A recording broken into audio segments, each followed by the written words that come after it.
What's up, everybody? On this episode of the Best of Bias podcast, we got a lot of stuff for you. I know it's Saturday today. I'm one day late, which you already know. I ain't gonna come with the excuses. I'm just gonna come with a good podcast for a day. All right? Can I do that for y'all? Today we got a bunch of topics. Not much sports because we're in a lull in the sports. Like I said last week, baseball's in full swing. You already know what's happening with the Braves. We out here trying to win the National League and all that shit. But we're gonna leave that for a little bit later when the playoffs get started. After the All-Star break and see what's going on there. But the NBA, we got a couple of things to talk about. Free agency money was spent. Some boys got some money. Teams trying to stack up to try to beat I'm gonna say the Warriors, to beat the Denver Nuggets, of course, my boys. You know what I'm saying? Everybody's trying to make these NBA moves to try to compete. So we're gonna talk about that a little bit. The midseason tournament that they're gonna announce later on today, at like 7:30 or so. They're gonna have a tournament in the middle of the season for trophies and accolades and stuff like that. NBA Summer League's in full swing. We had a couple performances from Scoot Henderson, Brandon Miller, and Wemby. So talk about that a little bit. And then we get into pop culture. New Superman was named, Comic-Con, who's going to be there, who's not going to be there. I talked last year, said a lot of people are still going to be there, but it's a lot of people that pulled out. Supreme Court and Congress denying the student loan debt, postpone or forgiveness. Also, Supreme Court taking away affirmative action for colleges. Pretty nuts. Carisha Hood and her 14-year-old son. Lil Uzi's new album. And Cinema Corner, we don't have much, just Secret Invasion episode 3. I just thought I'd talk about that episodically as well. And also in sports, a lot of people were let go from ESPN. So a lot of stuff to talk about, not hella, but, I got some topics for y'all. I know I'm a little late. It's Saturday, but it's the Best of Bias podcast. New listeners, thank you for being here. I know I'm not making a good impression by not coming out on Friday, but, all my family, you already know what's going on. Everybody that's been here, you already know what's going on. It's going to be a great episode no matter what day it is. So hopefully y'all ready. Hopefully you guys had a good Friday yesterday and you're ready for the weekend. Hope you guys had good 4th of July's, and let's get into this podcast, the Best of Bias. Your boy Lydell Dinero. Let's get it. Yeah. It's the best of bias. You need the earful, you should try us. From pop culture to the movies to unite us. It's the best of bias. The best of bias. It's the best of bias. You are now listening to the Best of Bias podcast with Lydell Dinero and Hugo Twilight.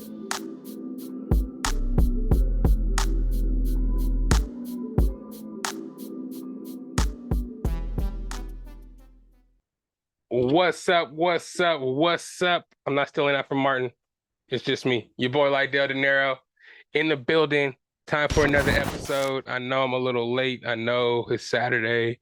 I know. Thank you guys for waiting for me. Video might be a little late this week, but we still trying to keep it grinding, keep it going. Given the circumstances we in, and I'm gonna stop bringing that up, stop using that as an excuse. But you know what I'm saying? Give me a little grace sometimes if I come out a little late or I miss a week or so. I'm just gonna throw that out there again. But I'm not gonna do that a lot. I'm gonna be here for y'all, no matter the circumstances, with a smile on my face. God got me here today. With my family. This is my happy space. So I'm happy to be here for y'all. So without further ado, let's get into episode 168 of season 2 of the Best of Bias podcast. Thank you for being here with me. We're getting a new theme song coming out soon, because I know you're probably asking who the hell Hugo Twilight is. Y'all probably never heard him on a podcast unless you're a day one listener from back in 2019, where he was on the podcast with me and stuff like that. My homie Kurt. But yep.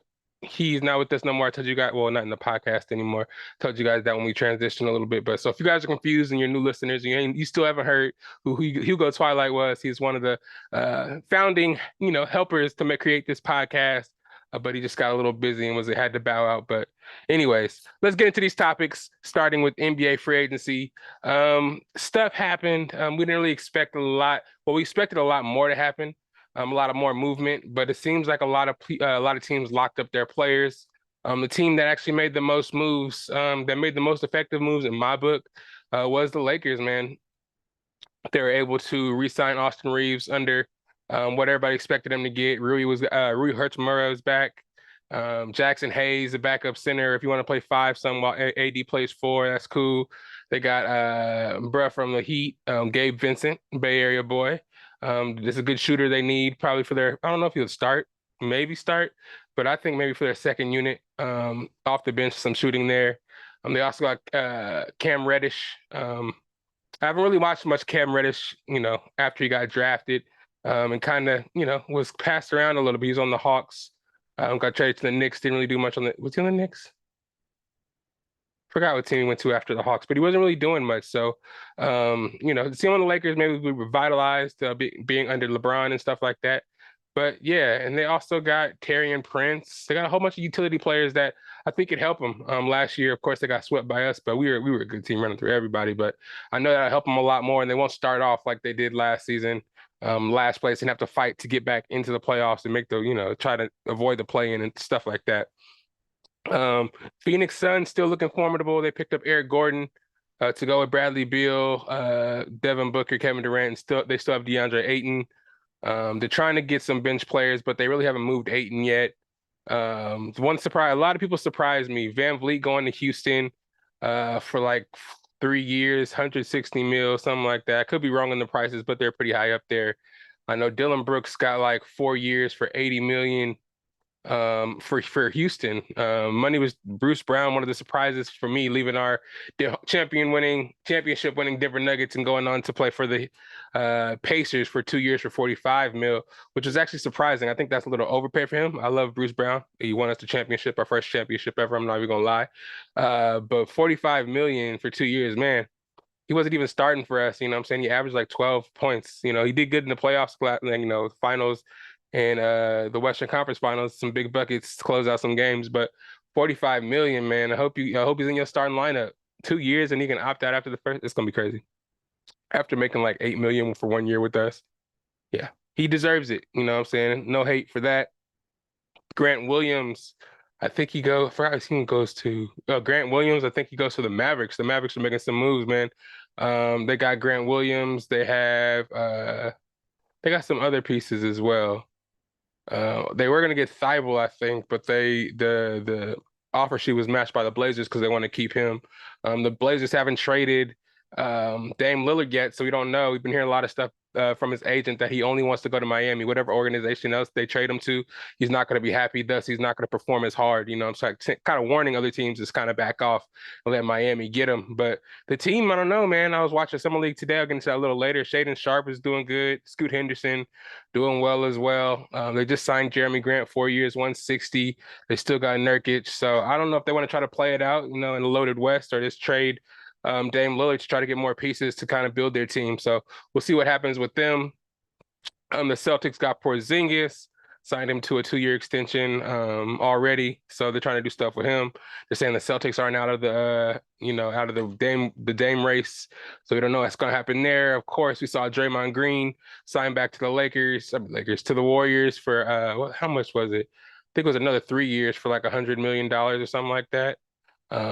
Maybe 4 years I think it was 3 for $100 million. So they got Chris Paul still. They got the core three of Steph, Clay, and Draymond still intact. Yeah, they still got Wiggins too. They just got to see what they're gonna do with bigs. You know what I'm saying? Pick up somebody on a mid-level exception or just kind of run it with Kevon Looney. He did great last year in the playoffs against the smaller guys, but against other bigs, he was kind of like Anthony Davis. He wasn't able to do as much as he was against the Kings and things like that. So that was interesting. What else? Clippers signed back Russell Westbrook for $8 million. See all these other people getting all kind of bread, and they just gonna pay. Just gonna pay my boy Westbrook $8 million. People are saying maybe it's hometown discount for him to stay at home and not really want to move because he made so much money in his career already. There's whispers of them probably maybe getting James Harden.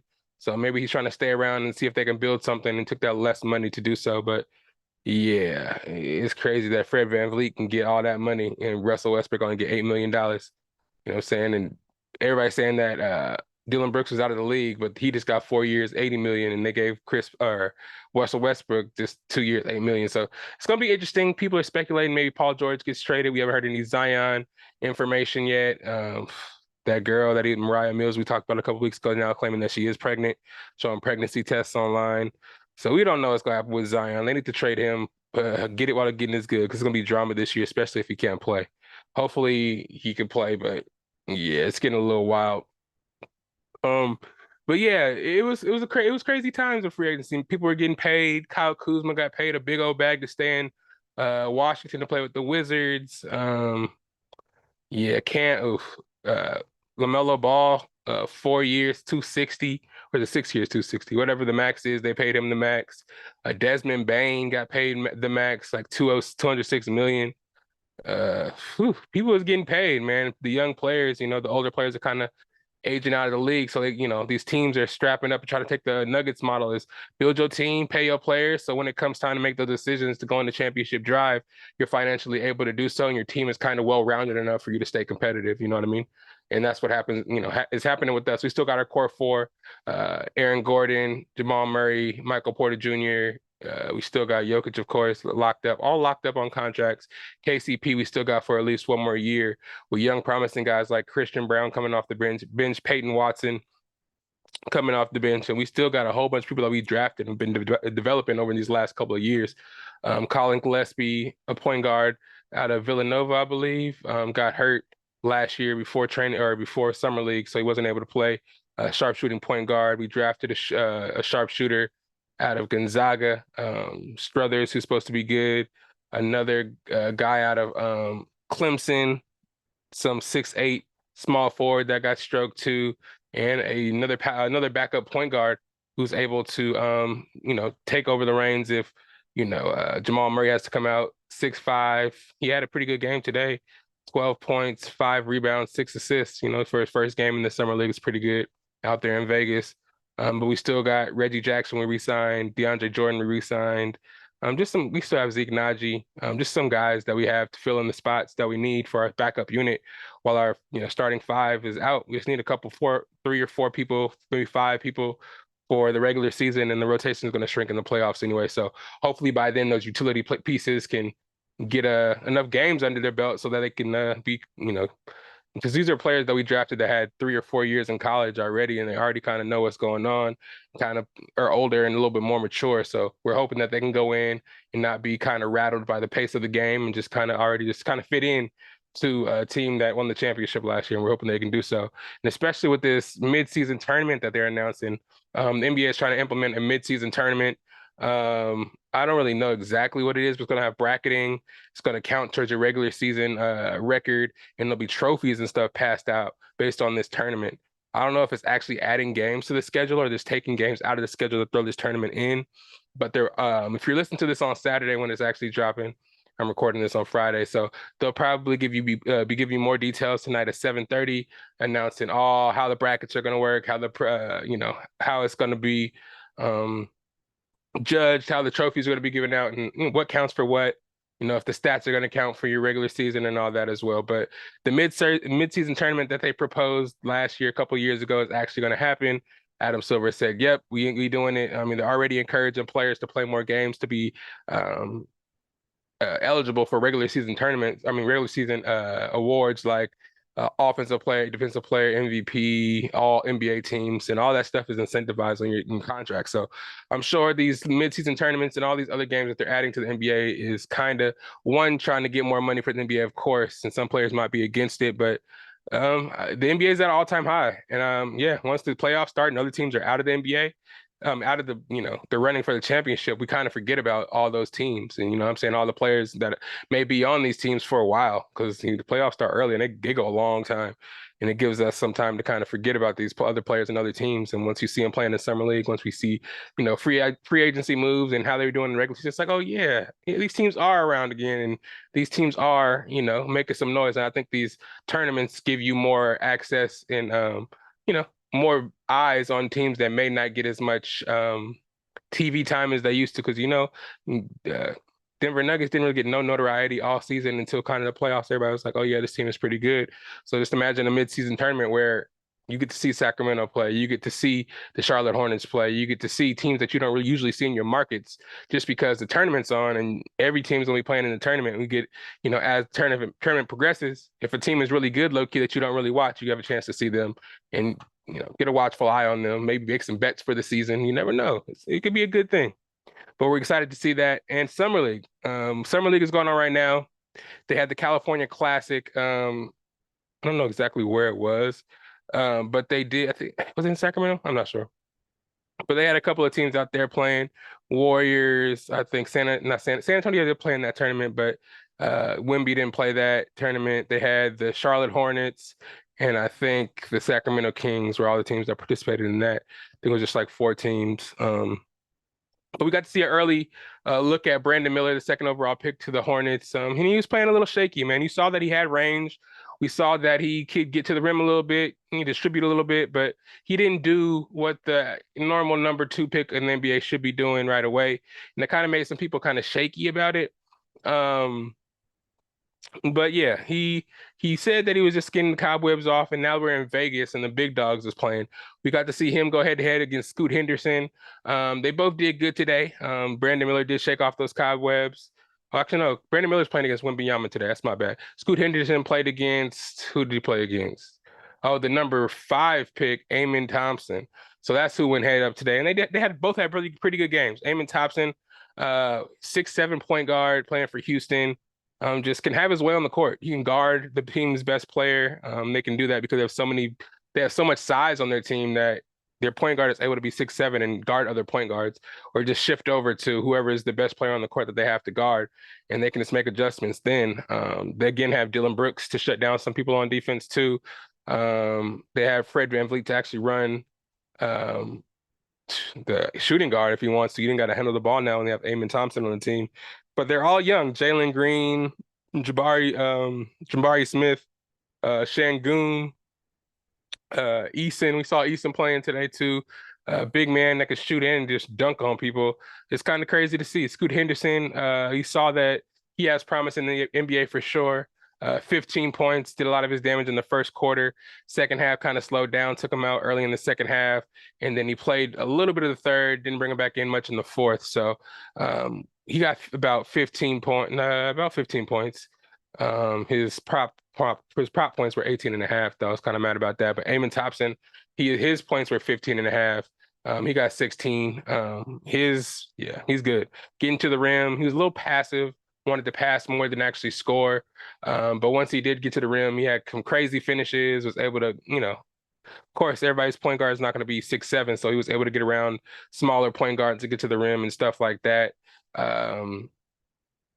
Yeah, they're going to be a cool, interesting team to watch. Jabari Smith actually hit a crazy 3-pointer to win the game. I know it's just summer league, but it was an amazing shot. Jabari Smith shouldn't really be playing in the summer league. Second-year player. I don't know how I feel about second-year players playing in the summer league, especially if you get a lot of minutes in the NBA. Like Shaedon Sharpe was getting off for the Blazers, picking up where he left off at the end of the last season. Though he wasn't really starting that much or getting a bunch of minutes, so everybody kind of sat out towards the end of the season. But yeah, he was looking like he's a little too advanced. I don't know if he should play every game in the summer league. But he scored about 20 points. But yeah, it's been a cool summer league. Wembanyama playing right now against Brandon Miller. Wembanyama, you can still see there's a little rust there, but you can see the handle. You can see the jump shot. Of course, he's 7'5", so he can take a jump shot over anybody at any time. But we're getting to see a little bit of his passing work out there. The game is on right now. It started at 6, and I started recording at halftime, so I don't know what he's at right now. My props for him is over 10 rebounds, and yeah, he better get every rebound if he's in. But I don't know how these rotations are going to work for summer league, so that might be something if you're betting on Prize Picks or any betting sites. Be careful about these minutes because these coaches be pulling these superstar draft picks before they actually get warmed up and actually can get in their bag. So unless they do it early in the first quarter, it might be ugly because I just lost 2 players, fucking Grady Dick and Sandungo, whatever his name from UConn that won the championship. Thought he can give me at least 13 points, but he wasn't able to do so. But yeah, man, all these players are looking good. Scoot Henderson looking great. Hopefully we can see him play with Dame. But if he wants to move on, I feel it. He's been there for a while. Nothing really popped. But it looks like they get Shaedon Sharpe, Anthony Simons. I mean, hey, man, it could happen, man. Play in something special because you saw what happened with Miami. The coaching may not be the same, but they can at least make a 6-7 seed. Lakers did it. I mean, the team is young, but there's some young teams that did well this year. Timberwolves kind of succeeded. Who else do we see that was close at the bottom of the bracket there? It's like, I mean, it was kind of loaded though because the lower seeds were really good. But yeah, We're gonna see. We're gonna see what happens with them. The summer league it just started for them, so I'm not gonna make any too many harsh criticisms right now. But Scoot Henderson and Amin Thompson played in the G League, so and Wimby played in the French league, so they should be a little more advanced than these young guys coming straight out of college because they played against grown men in professional leagues. So they should continue to get better and better. But they are playing for the first time. If you guys didn't check out the highlights, um, check them out. Today or after whenever you listen to this and go check out what's going on. I know you guys probably hear about Wembanyama's performance and Scoot Henderson's performance just because they're the guys that everybody's talking about and want to hear about from right now. So you'll check those out and see those. But it's looking good, man. These guys, they're some new faces in the NBA, man. And every year we get to see new players that are gonna be coming over and taking the torch from these older players that are actually phasing out. LeBron may be 40 years old next year. Shoot, 39 probably though. 39. No, he might be 39 now. So I don't know. That man is getting up there. But that's all I got for sports. Oh, actually, no. I want to talk about ESPN real quick.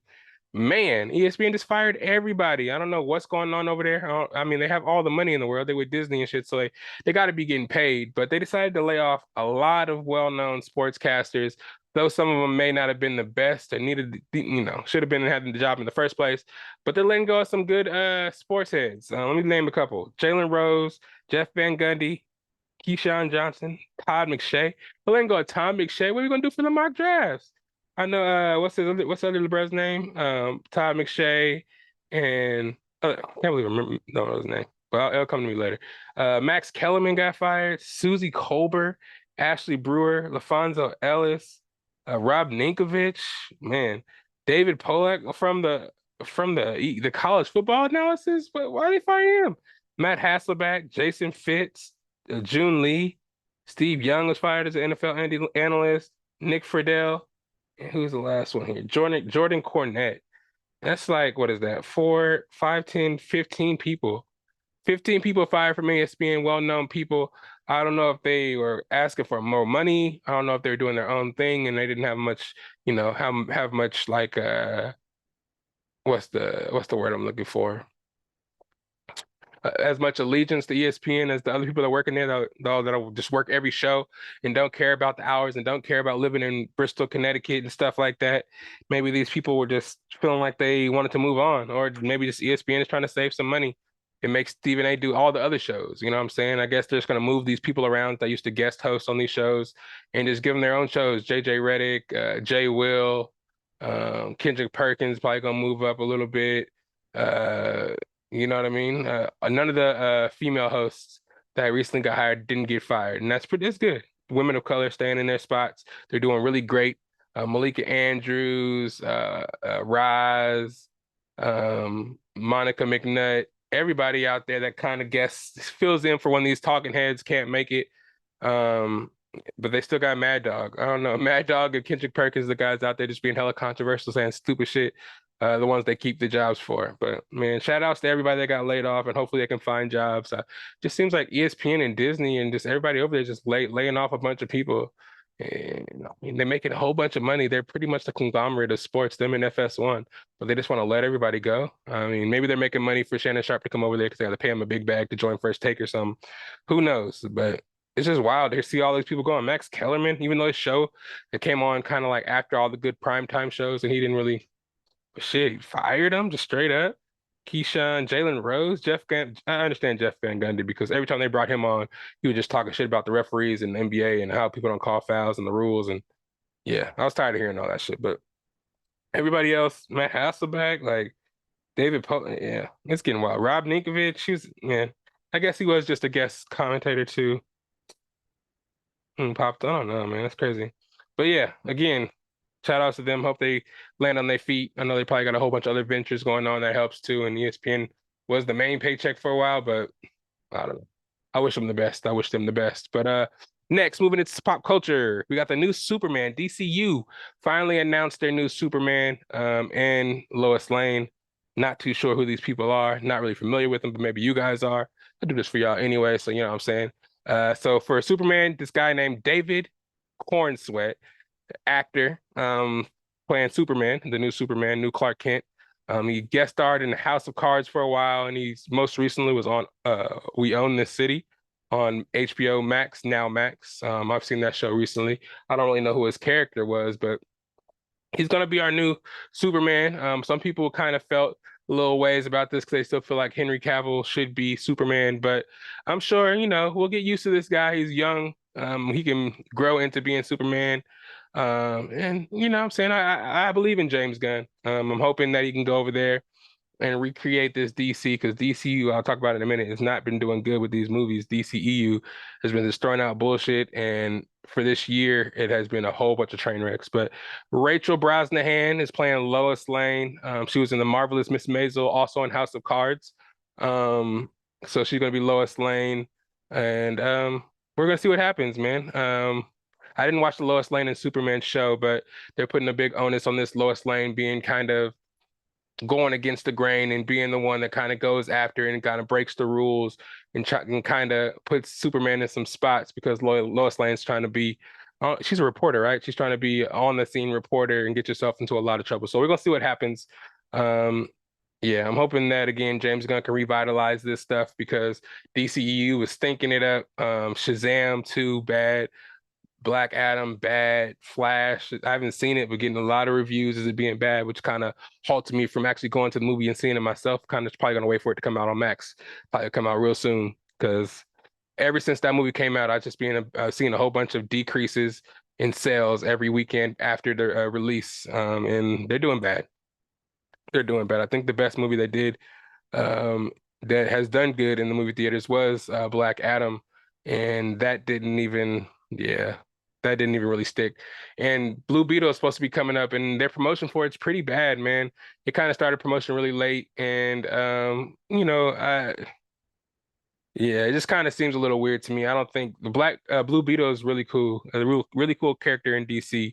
And this is the last movie that's in DCEU. Everything that's been coming out from DCEU has been Shazam, Black Adam, Flash, Blue Beetle, and the last one is going to be Aquaman 2, which James Gunn says is kind of its own thing. It's not really going to be a part of the DCU. So I'm hoping that after Aquaman 2, I'm hoping can be all right at least, and then going into this new phase that James Gunn can kind of correct everything and have us back on the right track, because the characters that he's supposed to be bringing over, I did bring a list of the shows and stuff, properties that he announced back at the DC Day or DCU Day or whatever they did. So I got a lot of stuff coming out. So I'm excited to see what they got. I'm excited to see if they can put us back on the right track, because though Marvel shows and stuff are kind of down right now as far as the effectiveness and how it's being received by the fans, DC has been kind of far back already, and been trying to kind of catch up with the MCU as far as how the fans receive them and how everybody looks at the competition between the two superhero companies. Yeah, that whole phase all the way up until Endgame was fantastic. So they have to catch up to that first before they're able to criticize the next phase that's going on right now of Marvel. Because even with it not being as great, they're still miles above DC. DC animation is great, and that may be better than Marvel's animation as far as like the cartoon shows and stuff like that. Movie wise, yeah, they're all hella low key and not really in the movie theaters, but DC's movies are epic too. If you guys watch DC's movies, like the characters have really, really good stories. It's just that, DC has not been portraying them right in live action movies, hasn't been doing a good job at all of giving us stuff that we want to see, or, giving us the Easter eggs and the payoff that the Marvel movies have done for their first couple of phases, and especially how they wrapped it up with Endgame. A lot of the shows, I mean, we discussed it a lot, but some of the shows that they put out for the next phase 4 and stuff like that, or phase 5 and stuff like that, have been okay. They just tried this formula that this wasn't really effective. 6 episodes, really fast series, and just try to push out a whole bunch of them. Became really formulaic, and we didn't get the payoffs in a lot of the shows that we wanted to get the ultimate payoffs for. We were just hoping for like the seasons after that, after the first seasons, that we would see some stuff that would kind of get us into it. But with the writer's strike right now, a lot of the stuff isn't able to be in production, and stuff is just getting pushed back. So we're kind of sitting wondering when actually all this stuff is going to be attached, because a lot of the shows were kind of standalone-ish. Loki and we got some WandaVision. All that stuff seemed to be connective tissue to the next phase, but the shows that came out after were kind of introductory and kind of giving introductions to the hero's journey of these new characters that are going to be coming in, especially the young Avengers and stuff like that. So we're waiting to kind of move into, even Guardians was like a last movie for the Guardians, and they're going to be kind of phased out, I feel like. So we're going to see what actually the MCU is doing. I don't know what the next movie we have is coming out for the MCU right now.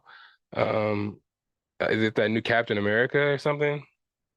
And even that, I think, is getting held up a little. They already kind of changed their movie title. It's not even New World Order anymore. I forgot exactly what the new name is going to be. But it's wild, man. I'm just hoping, man. I'm telling you, I'm not going to give up on DC, even though it's not. I don't like it as good as Marvel.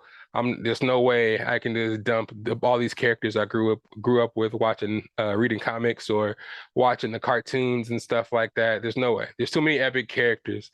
It's too many these to give up completely. I'm just hoping that the new regime can go over there and recreate this shit and get it popping again, because this old cupcake shit that they putting out now ain't it. And yeah, again, I just feel like Marvel and DC should merge and be all under one umbrella, so you can have access to all the characters and just create this immersive world where there's cameos with everybody and everything. That'd be kind of epic, but it might be too much for the world to handle. But hey, that'll be epic. Comic-Con update. I did say last week that I read that there's a lot of people backing out due to the writer's strike as well. And a lot of people we're still going to come based on everything else that's going to be there. Celebrity-wise, the actors panels and stuff like that. Maybe all of them wouldn't be there, but still collectibles, artists, and a whole bunch of other people. Funko Pops are going to be released there. And the tickets are raffled off, so it's not really guaranteed you get in every year. So it's a special event, though a lot of people have backed out. I still think it's an event that everybody should go to and should be excited still to go to. To name a few that are out of Comic-Con, Marvel's not going to be there. Lucasfilms, Disney, Netflix, Sony Universal, Paramount Plus, no James Gunn. So no announcements from any of these theaters. Probably, usually we're supposed to get the announcing of the Fantastic Four cast. We were supposed to get a whole bunch of Star Wars announcements, Disney Plus, Disney of course, Netflix announcements, a lot of panels, a lot of actors are going to be there from those companies, but they've backed out. The companies that will be there: Paramount, Prime Video, Lionsgate, and Max. So no Paramount Plus, but Paramount, the overall company, is going to be there. Prime Video, Lionsgate, and Max. But still, like I said, the writer's strike is kind of affecting everything, because The Boys is like, now we don't even know when the next season of The Boys is coming out for Paramount Video. So we're not going to probably hear any announcements for that. Hopefully we get to see, what is that? It was on the tip of my tongue. The cartoon that came out I don't know if it was last year, a couple years ago, that was incredible. It slipped my mind. Super gory. Dude's dad beat him up hella bad. He became a superhero once he realized that he had that superhero gene in him. He could fly. He started to fly and stuff. Damn, I'm hella forgetting what show it's called. But you guys know what show I'm talking about. You guys know exactly what show I'm talking about. Animated series, superhero show on Prime. Shoot.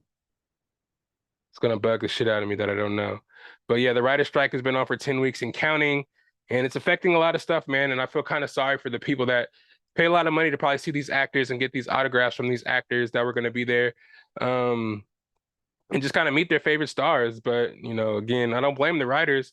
The writers do need to get paid, and everything needs to be square with everybody. They extended the contract length for the SAG for the actors to sign their contracts and get on the same levels as the company too. So there's a lot of stuff going on in Hollywood, and it's going to affect the movie TV show industry. And I'm pretty sad about that, man, because again, I'm a guy that likes to watch TV, likes to watch all the shows and come back and report to you guys, get you guys interested, and just kind of let you guys know we can share together how this stuff is. But everybody kind of in internal strife, it's just going to be hard for that to happen.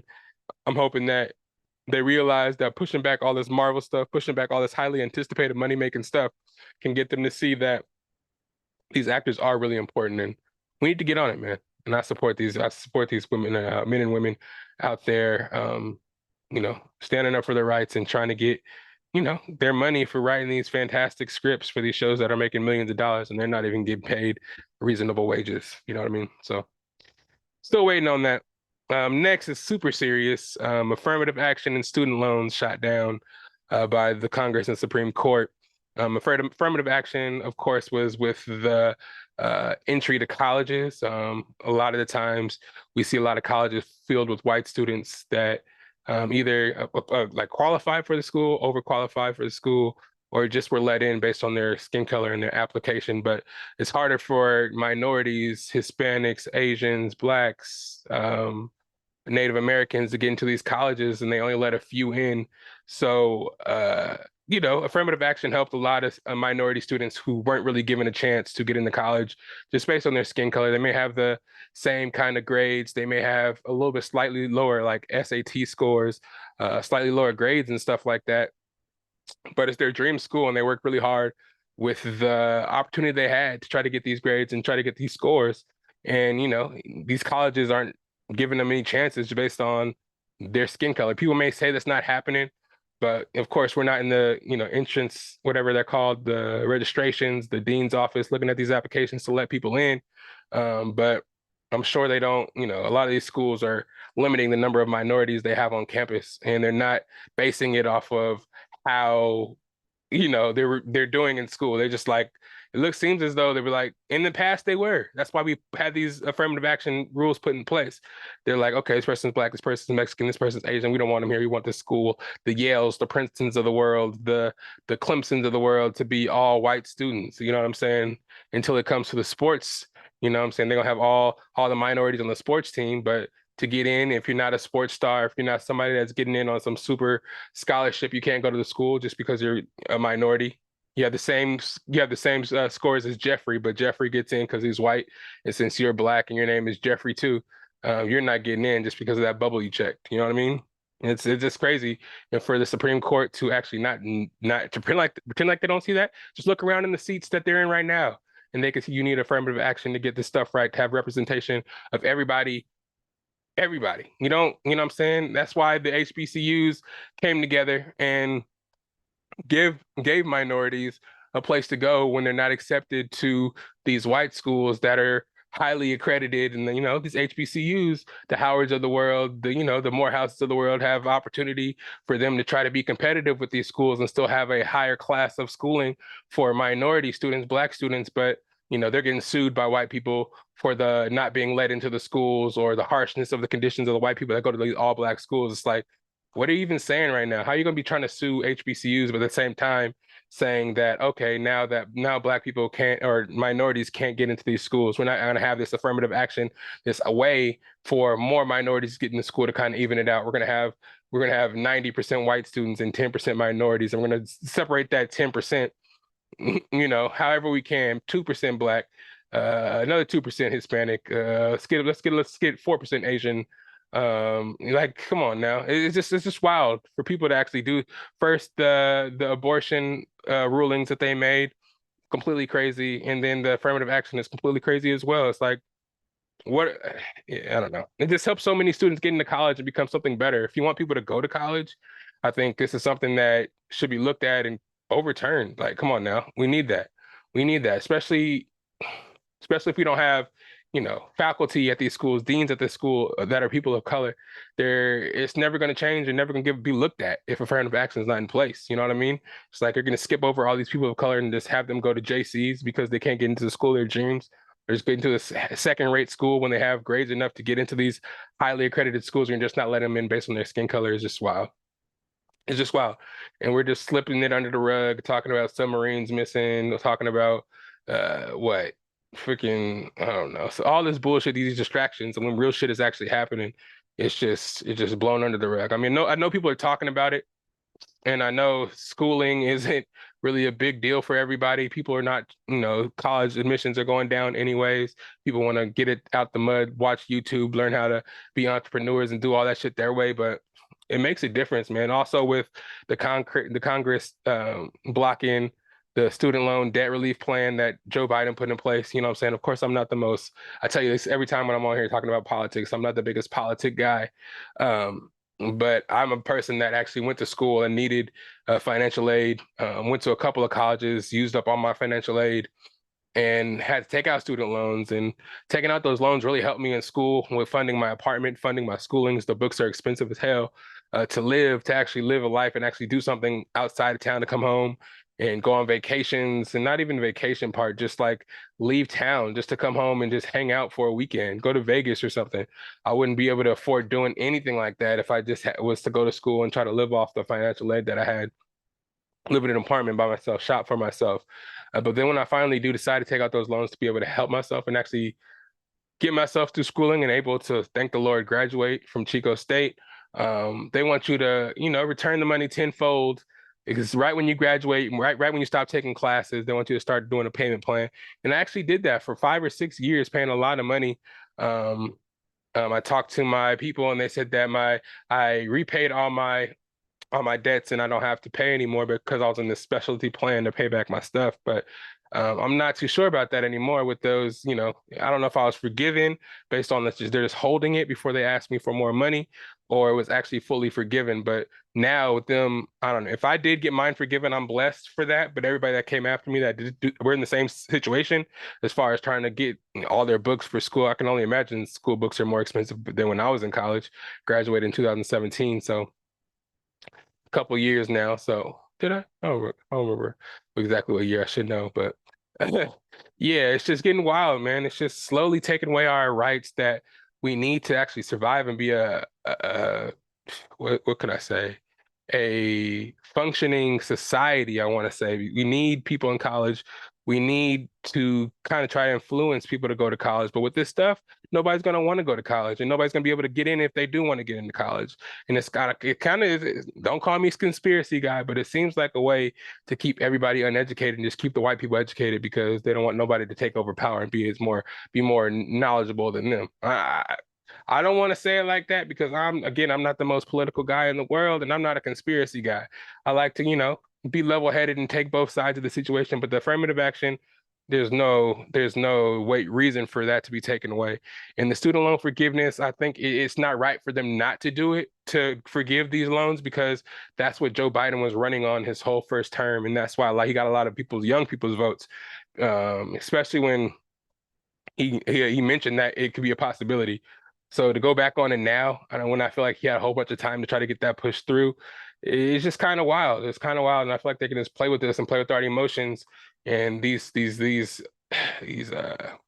political campaigns, it's just, there should be a little bit more strict rules on what you can and can't do. Like if you say something that's really detrimental to getting you voted for and you go turn around and don't do it, there should be some penalties for that. I mean, I guess the penalties is not being reelected, but that's 4 years later. You know what I mean? It's just crazy. It's just a money game, a crazy game it's just wild. It's just wild. It's just wild. And they can do whatever they want and it doesn't get talked about.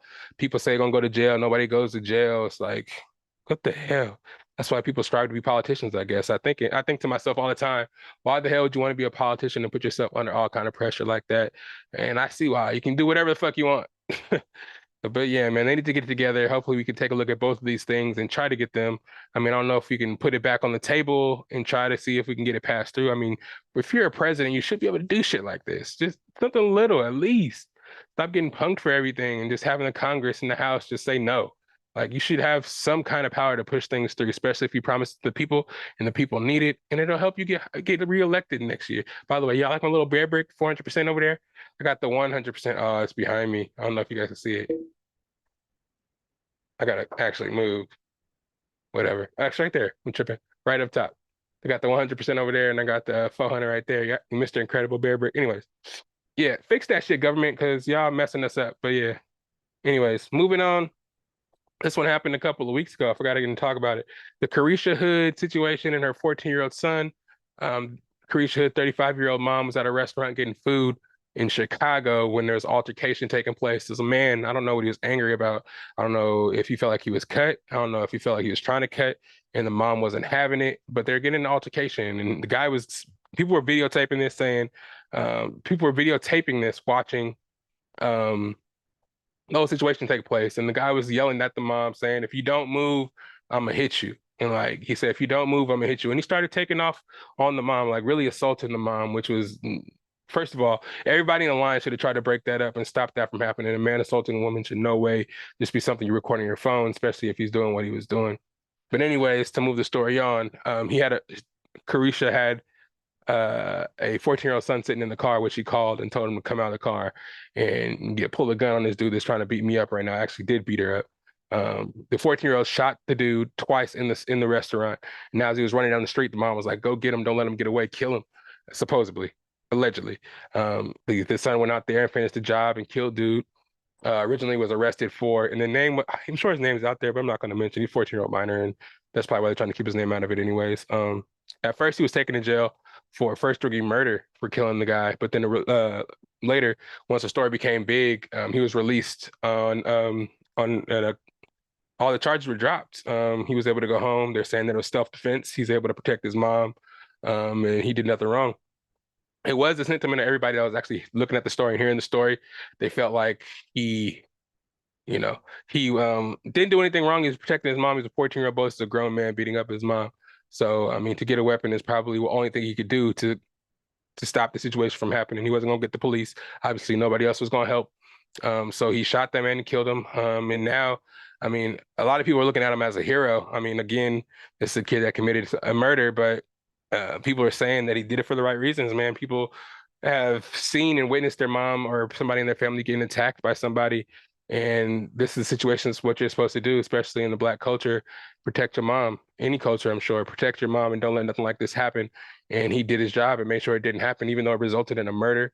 First of all, the dude shouldn't be hitting on a woman, hitting on anybody, especially over some food. Like, come on now, just wait a couple minutes. Sure, she'll grab her food. You can grab your food next, bro. So I don't know exactly what the argument was based around exactly, but it just seems like bro is out of pocket, just trying to cause trouble. I don't know. And maybe everybody was scared because they're in the hood of Chicago, didn't know what the dude had on him or something like that. But still, shouldn't just sit there. And that's the problem with our society right now. Picking up the phone and recording everything. You shouldn't just want to sit there and watch her get beat up and try to put it on Twitter the fastest. Stop that shit. And the 14-year-old boy did. And of course, he's been getting a lot of support on Instagram, on the internet.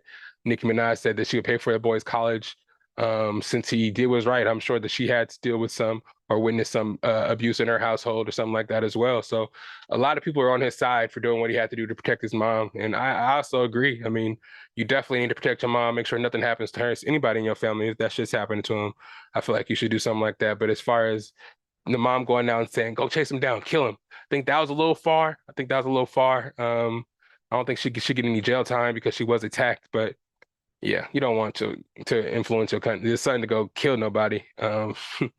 And shit, if he did kill him, damn, that boy got some aim. And he ain't saying first time using a gun, 14 years old. I mean, protect your moms. But shout out to them. Sorry that somebody had to lose their life, but some more of the story is just like keep your hands to yourself, especially if you don't know people. It's like you don't just, I don't know.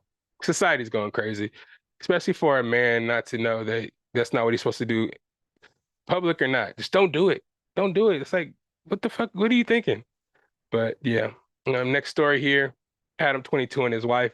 I'm gonna be brief with this one because I don't know what Adam 22 got going on. No Jumper. If you guys know Adam 22, he is a podcast, I would say, podcast host, got a show on YouTube and everything. He still kind of delves in the hip hop scene, kind of covers hip hop stories, but all his team and a lot of the people that work closely with him that had the show running and kind of big and popular have walked away from the scene based on some stuff that Adam started to do in the back behind the scenes. Adam kind of doesn't really do the podcast anymore because he's into porn now. Him and his wife do a lot of porn scenes with other girls.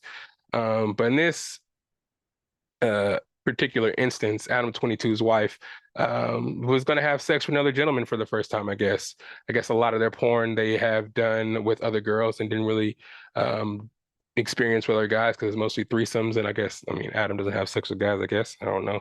But he seems to be into recording his wife could have sex with other men. So supposedly she's having sex with her first dude from Black, her first dude outside of her marriage, supposedly. And people got a lot of scrutiny about it because people are talking a lot of mess about it because I don't know. I don't know about you guys, but I don't think I could have my wife having sex with other men on camera while I recorded, and supposedly that's what happened. Firstly, I wouldn't want to have my wife having sex with other men anyways, even if she was a porn star, even though she gets paid for it.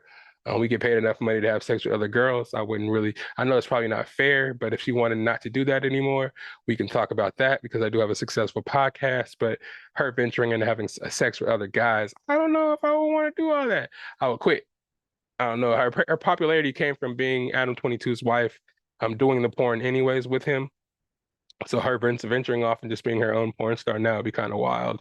Again, she was on Black. The dude that actually starred in the video with her kind of put out a video saying, no, she didn't just have sex with me.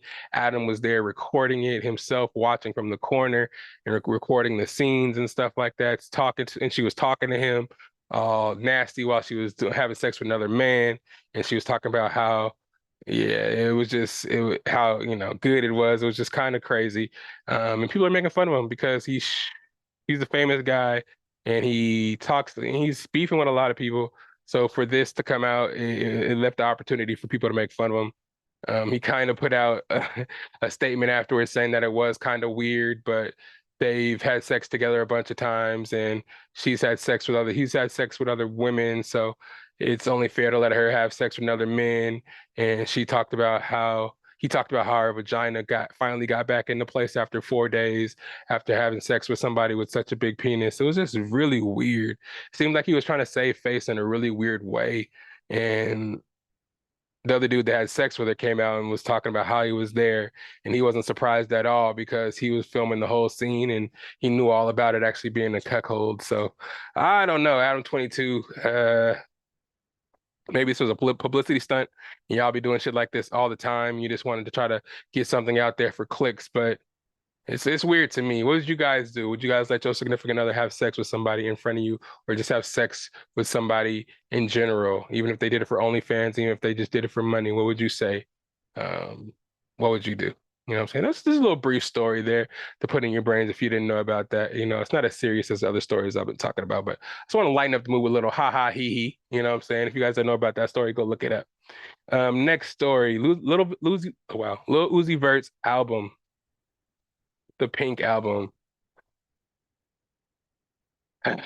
We were on a little good run of some cool little albums coming out, but I don't know about this Lil Uzi album. I mean, it's supposedly gonna be the first rap album to be #1 on the Billboard charts.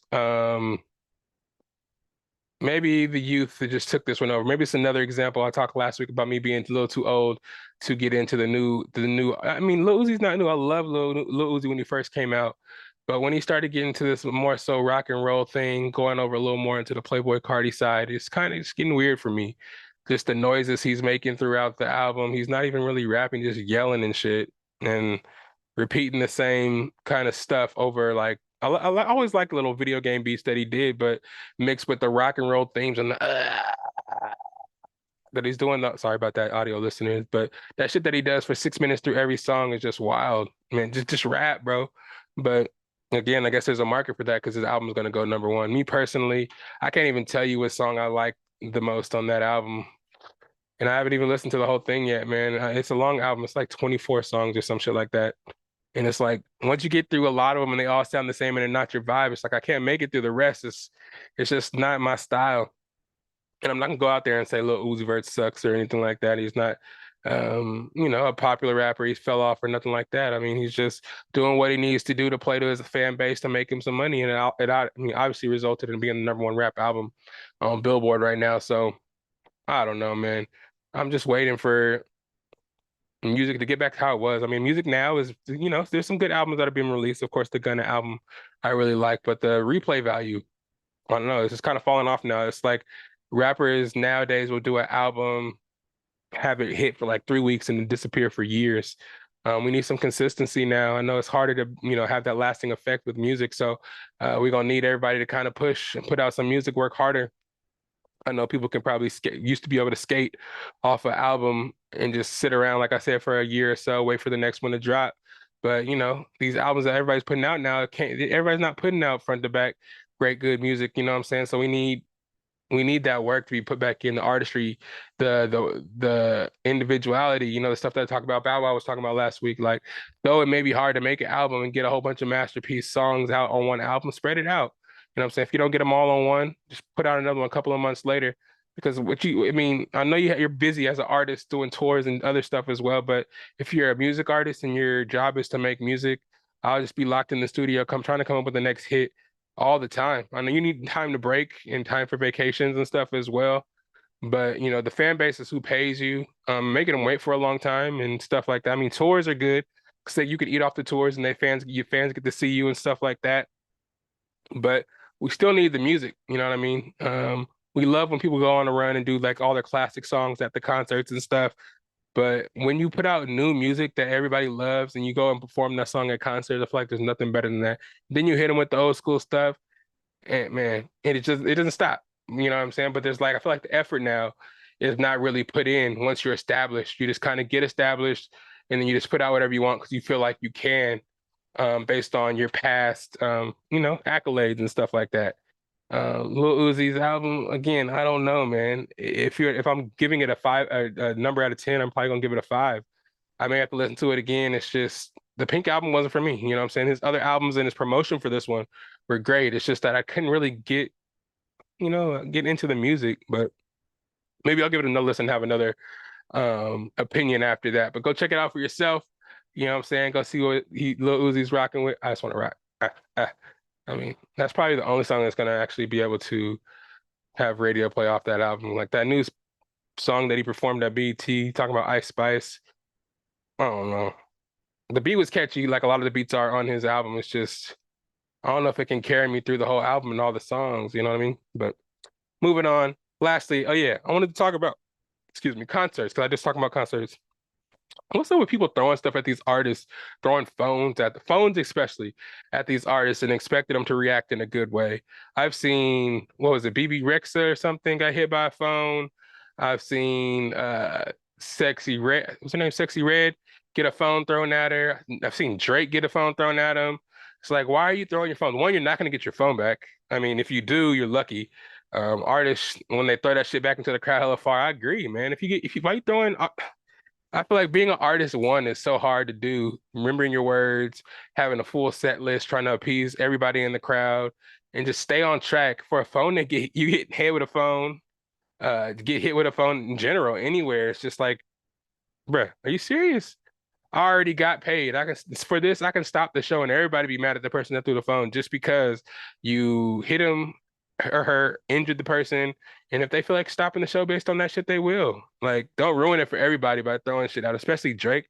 He's like, bro, I don't need those cell phones. If you want to throw some titties at me, throw some bras, or show me some titties, throw some bras up here. That's cool. But these motherfucking phones and shit, yeah, it's just wild. It's just wild. People need to know how to act. I mean, you go over there under like hella drugs and hella drunk, you do some crazy shit, especially if you don't think anybody's gonna see you in the crowd. But if they do see you and their favorite artist cancel some shit on you, you can get your ass beat. It's a dangerous proposition y'all doing. You know what I'm saying?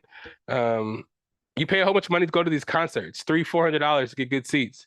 And if the artist cancel on you, then what? You know what I'm saying? Drake's put on a great show, got motherfucking holograms out there, handing them books and shit. Like, you want to see a Drake show, you want to see it all the way through because again, I talked about this before in podcasts as well. These touring dates and tours and stuff, it's how these artists are gonna make their money. And this is how they put all their time into choreographers, storytelling, like the sets that they bring out, the stuff that Drake's doing with holograms, Kendrick Lamar's doing with holograms. They put on a show for y'all. And this is what they take their time to do. It's where they make a lot of bulk of their money from. All these shows and these big ass, long ass tour dates, touring from place to place on buses, staying in hotels, being away from their families. So, you know what I'm saying? Enjoy the show. Don't be that person to ruin it. And injuring these people, you get sued. And then what? Like, come on, bro. Just chill. Just chill. Especially these big venues. You want to see that shit. Like, you don't throwing shit at a phone at them at MSG or some shit. Like, and then what do? I hope you have another phone on deck because that'll be the stupidest decision in your life. That'll be the dumbest shit of your life. But yeah, just a fair warning to anybody going to concerts this summer. Don't throw a phone at somebody. You got 50 Cent on tour. He'll fuck you up. Have somebody fuck you up. Yeah. And trust me, these people in the crowd ain't gonna stand by your side. Those artists come to those people and ask who threw that phone. Trust me, they're gonna tell right away. Right away. Trust me. So be careful out there. People acting crazy at these concerts anyway, so don't get these artists involved because once the artists get involved, pick you out in the crowd, then everybody gonna be against you and you really gonna get into some shit. Trust me. I've been there, seen it all, done it all. Trust me. Youngins, please act right. And then lastly, here we got Cinema Corner. I'm gonna hit y'all with Secret Invasion episode 3. My thoughts of it. Disney Plus, of course. This is episode 3 at this point. We're still trying to figure out what's going on exactly. Again, no heroes. Spoiler alert. I should have said that already. Spoiler alert. Spoiler alert. And it's a tale of who's who, who's what, who's who. It's getting crazy, man. The unknown of that is really good. But me, I'm still waiting for a lot more action. It is a lot of action in it. Don't get me wrong. It's a spy espionage show. The scrolls are in the world. Like millions of scrolls are in the world. Nick Fury is coming down from the ship from trying to help. I don't know, actually. It's still kind of confusing to me. So Nick Fury came down from the ship after being blipped, and did he get blipped back into the ship? So that's when he came down 5 years after the blip and tried to go to Talos and kind of like get everything right. I'm not too sure. At the beginning of the show, it did start with him coming out of the ship, so who knows? But we are learning a lot about the scrolls. We're learning about their plans, what they're choosing to do. Gravix, they're trying to, award him the position of war general. And they're pretty much just trying to start a war with all the countries in the world so they kill each other, the humans kill each other, and they can just live there and take over the planet. Gravix is kind of trying to tell Nick Fury and Talos that, Nick Fury failed. He promised to find us a planet inhabitable for us Skrulls for 30 years, and he didn't do that, and he got blipped for 5. So it was a long time. It showed a flashback to 1998 when he actually met his wife. We don't know if his wife. See, it gets confusing in this episode because we saw, I think it was in episode 2 that I didn't mention at the end of episode 2, he went home and there was a scroll in his kitchen of his house. And then once he opened the door and goes to his wife, she turns into a lady that he met. We show him meeting in episode 3. That he kisses, and it kind of made it seem like he knew she was a Skrull. Maybe while he was, up in the ship, he met a Skrull woman, and she came down to Earth, and he was doing his thing with her. She was living amongst the people, and they became an item. And I don't know, it's kind of confusing still because I think he got with her before the blip. And then after the blip, she was still around, didn't know he was coming back, and then started working for Gravix. So she has like a secret agenda. I don't know if Nick Fury knows that. I don't know if Nick Fury is actually a Skrull. We didn't talk about how we thought Rhodey could be a Skrull as well, because in this episode, he knew that Talos was kidnapped by the dude that they're trying to get the codes from because they called him Nick. And he was like, nobody calls me Nick. That's how he knew that it was a Skrull pretending to be Talos. But then in the meeting with Rhodey, he called him Nick. And it was kind of really significant that he called him Nick because, again, nobody called him Nick. And I felt like especially Rhodey would be calling him Fury. I mean, he does know him on a deeper level, but I think that still he would address him as Fury.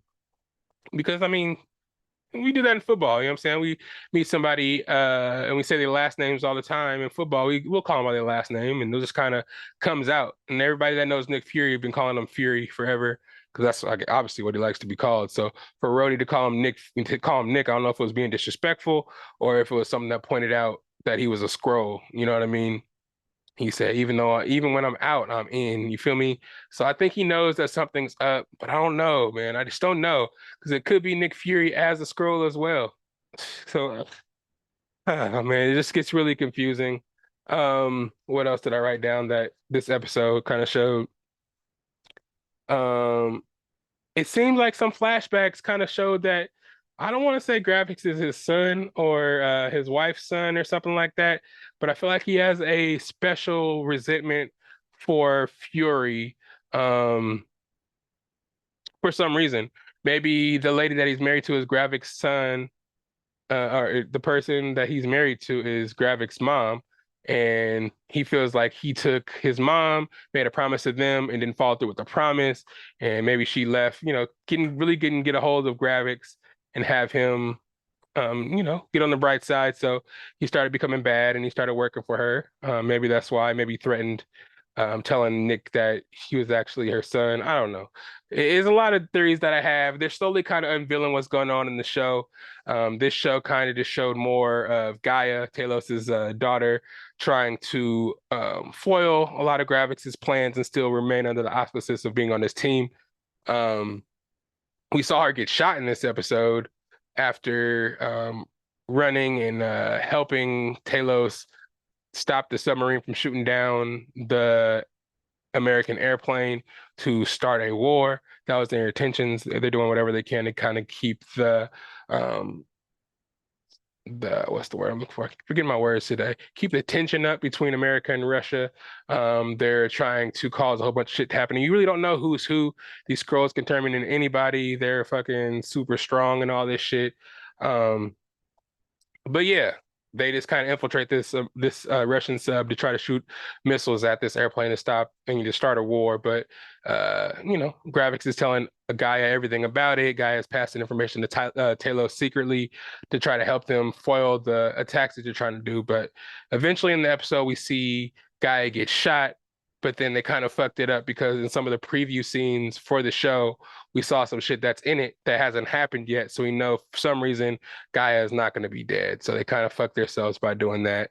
And also we saw hints of the Super Skrull being created, and the Super Skrull is more so a villain that's prominent in the Fantastic Four. So they're bringing it into this show. Maybe that's the kind of super that we'll see by the end of this six. Because there's only 3 episodes left, so there's some shit has to get closed up, and just stuff's gonna have to start happening. But we saw that in that lab, they're creating something, and in the computer, we saw some shit. Saw that they had some DNA from Groot. They had some DNA from like a frost giant or something like that, and another person that had like I forgot the name, but there's some fire powers as well in there. But originally in the comics and stuff, they get the Super Skrull gets their powers from the Thing, of course, Human Torch, Mr. Fantastic, and Elastigirl, Sue Storm. What's her name in that?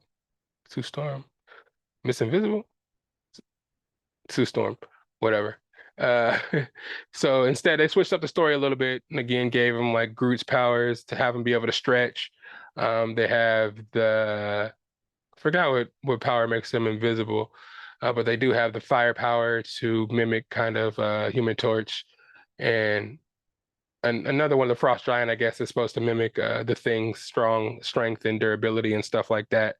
And Secret Invasion, also the comic book run, also had the Skrulls looking to mimic a lot of the Avengers and taking their powers and becoming a Skrull army of Avengers around the world that are, hard to stop. But in this one, they're not going to be using the Avengers or the heroes. So I think they're using the whole aspect of taking those powers of those 4 creatures to make the Super Skrull. So I don't know if we're actually going to see that. We don't know if Gaia actually went in the lab and when she was spying actually took the Super Skrull serum. Maybe that's why she's still alive. A lot of theories that I saw on Heavy Spoilers, shout out Heavy Spoilers. So there's a lot of stuff going on still, and it doesn't really feel like it's an hour episode every time we watch. It seems like it's like a little bit of stuff going on. They give a little bit of story and then a little bit, it's over. You know what I mean? We saw that again. We saw that the lady that kidnapped Nick Fury in the beginning found that eye, the little camera on the owl, and maybe their alliance will help get them somewhere in the series, and their alliance helps them take down the Skrulls ultimately. But I don't know. It doesn't really seem much progress is going on. We just had Talos and Nick Fury arguing, and they're supposed to be the people that are supposed to be taking down the Skrulls. So if they're not even on the same page yet, I mean, hopefully they can all wrap it up in 3 episodes. I'm trying to see some questions be answered about these Skrulls, who's a Skrull and who's not a Skrull, because I don't want to wait to the last episode and have the payoff being like these motherfuckers are Skrulls the whole time and Fury was still in the airplane chilling. Yeah, that'd be wild. We're gonna have a Captain because he is in the Marvels, so maybe we'll have a Captain Marvel, Kamala Khan, and Monica Rambeau kind of cameo, or maybe like an end credit scene soon, seeing how they move into that. But a million Skrulls, man, and the humans aren't making no progress. The Skrulls can be shot, but it's like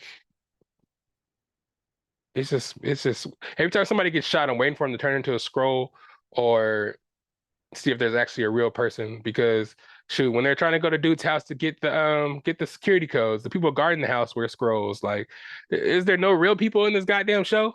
But yeah, man, it's cool. I've heard a lot of good reviews from people who really like the spy espionage stuff, and not really liking the whole show being molded around heroes, and this kind of the backstory of these heroes carrying the show. They're giving us a show where we have to figure it out. We don't know who's who, and it's a good change from the actual comics too. So people don't really know exactly what's going to happen. Keep people on their toes. You know what I mean? Next episode comes out next Wednesday, episode 4. Again, there's only 3 episodes left, and there's our episodes. So you know, we'll see what happens. We need to get some people on here to review it with me next time too, because see if they're seeing the same thing as me. But again, everybody kind of feels like this is going to end well and it's being a good show. I mean, I don't know. It gives a lot of feels of Falcon and Winter Soldier. But we'll see. We'll see if it gets a little bit better. I'm just kind of seeing Talos not really liking Nick's approach. Hopefully Talos isn't really a bad guy, because he's a bad guy in the comic. Kind of a vicious bad guy too. We saw that kind of come out of him when he was in the meeting with Gravix and he stabbed him in his hand and everybody turned into Gravix and shit like that. So he kind of knows that, I don't know. Is that really Gravix he was talking to? Was one of those other ones the real Gravix? It just gets so confusing, yo. It gets so confusing. But ultimately, I'm hoping for a good payoff. I'm hoping for Nick Fury he's obviously going to survive because he's in the Marvels. So nothing's going to happen to him. They gave away a lot of stuff in this, but I'm still trying to see how it pans out. I'm excited for it. And that's the Cinema Corner for the day. Didn't really have much else for Cinema Corner, but hope you guys are watching The Warrior on Max. I'm watching that. New season of Righteous Gemstones is out on Max. Watch that. And a new movie, The Outlaws, just came out on Netflix with Adam Devine as well. He's been talking about, listen to his podcast, This Is Important. So new movies on Netflix. The Witcher season 3 just came out. Henry Cavill, speaking to him, this is last season on here before they changed to Liam Hemsworth. I know a lot of people that are fans of that show aren't really happy about that, but it is what it is. But that's all I got for y'all. Go listen to that new music that came out. Party Next Door dropped a single. Go listen to that.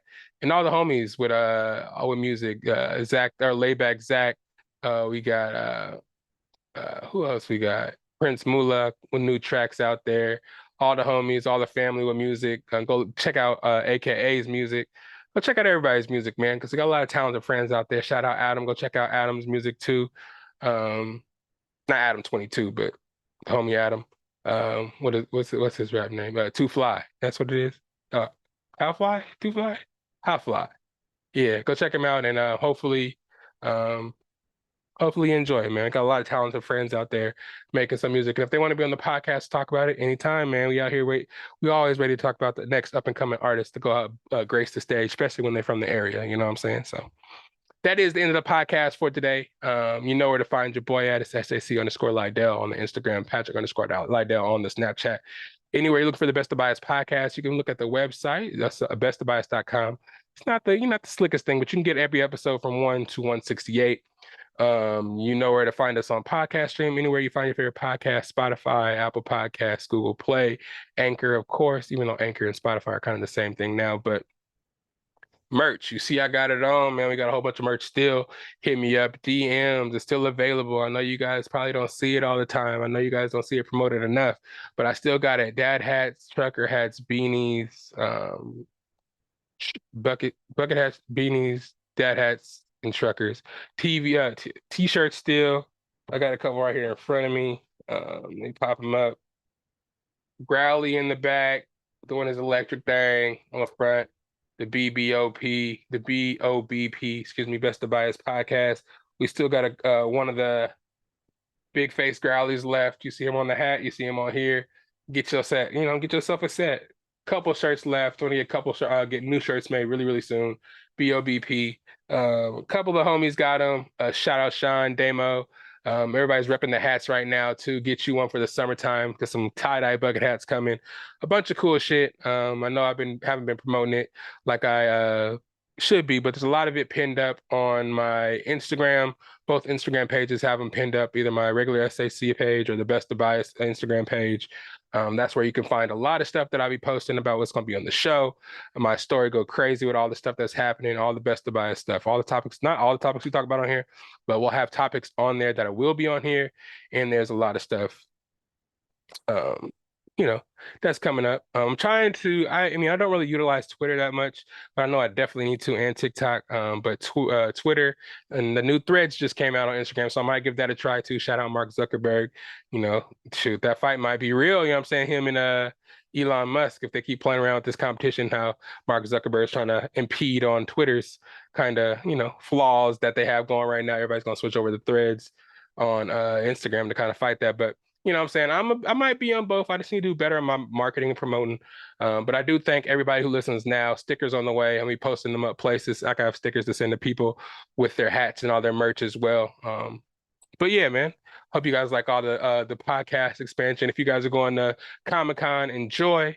Collecticon is in Long Beach in August. If you guys are gonna be there, see y'all there. I'm gonna get some pop sign. You see that little black star, just aim. I opened up one of my Rock Lees because I got two of them. I just realized. So yeah, took Rock Lee out of box, put him right there next to Naruto.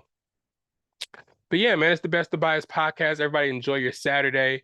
Hope you got through the week okay, and hope you didn't miss me too much. But we back. We here, season 2, full in effect, episode 3 of season 2, but it is episode 168. Can you believe it? 168. And I forgot how I did it. I think it was episodes 1 through 99 are on the old podcast. It's Best of Bias Podcast, or the Best of Bias Podcast. And on this one, we got episodes 100 through 168. It's on the Best of Bias Podcast. You'll see Growly on the cover. The other one is me and Hugo Twilight. But a lot of the podcasts in the catalog, I think, have been taken down due to some technical issues. But they're all on the website. But I mean, the newer ones on Best of Bias podcast right now is the newer flavor. A lot of the kinks got worked out. You know what I'm saying? The newer vibe, the better setup. The earlier podcasts were the testing phases. I mean, they are kind of like a history capsule in a way, but you can go back and look at what we were talking about on that day when this was happening. But I'm sure episodes 100 to 168 will get you in that vibe. You know what I'm saying? A lot of the episodes